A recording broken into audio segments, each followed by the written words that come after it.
Vaccinations on hold again at the Petco Park Superstation because of a shortage of doses. The county says the site will close Friday and Saturday, possibly Sunday and Monday. Also Thursday, San Diego Fire Rescue canceled all appointments at the vaccination site at Balboa Park. Shipments of the vaccine are delayed because of winter storms, putting the freeze on manufacturing facilities for Pfizer and Moderna. Earlier this week, County Supervisor Nathan Fletcher had this warning. The second set of delays is going to have very significant impacts on our system. I think folks understand we don't control the weather and we do not control the arrival of vaccines for when they actually get here. Thursday, around 300 people were able to get their first doses at a one-day pod vaccine center at the Malcolm X Library in Valencia Park. I went online, found my appointment yesterday for today, and I think we're all just fortunate to be in line because this is what we've been waiting for. San Diego Mayor Todd Gloria was there checking out the operations. He says the shortages are clearly not ideal. We're really evaluating this almost on an hour-by-hour basis. But whatever we have, we will deploy. We are not going to let a single dose go to waste. And anyone who wants it, we want to continue to encourage them to come forward. There may be some challenges. These are short-term challenges. We will get people vaccinated. And there's other changes. The San Marcos Super Site and all county pods are offering second doses only. Previously scheduled appointments for first doses will be automatically rescheduled. Meanwhile, Supervisor Fletcher anticipates the shipment delays could affect local vaccination efforts for a week, possibly longer. In the East Village, Jason Sloss, Fox 5 News.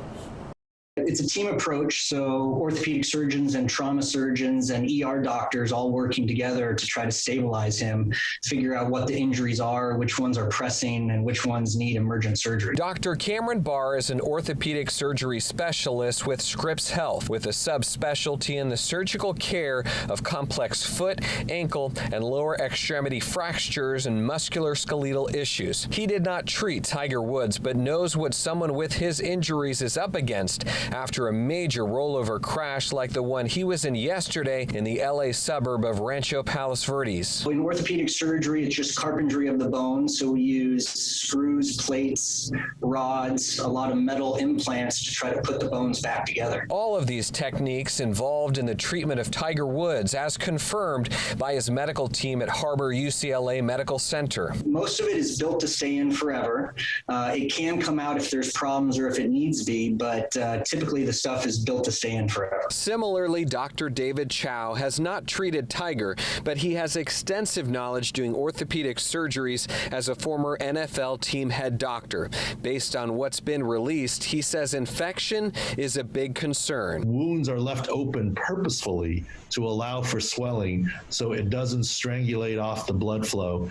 And the risk that's already there for infection from the open fractures, which is bone sticking through skin, now are escalated because of the open wounds. And with so many back surgeries for Tiger even before the crash, Dr. Chow joins other doctors in saying this is just the beginning in Tiger's healing process. But I said, at least it's good news they're not operating on his spine. I mean, he's had a spine fusion, 5 spine surgeries, the last one only 2 months ago. And the fact that there was no emergent surgery on his spine, at least, was good news. Now, we talked with folks at the Century Club. They put on the Farmers Insurance Open, and they talked about the tremendous impact Tiger has had on their events and also the nonprofit they operate and then goes in and helps the community. They too wish Tiger a very quick recovery.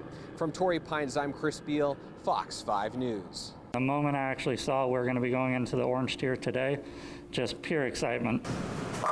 Drew Parkins bought the Mira Mesa Lanes bowling alley at the last moment just before it was closing for good.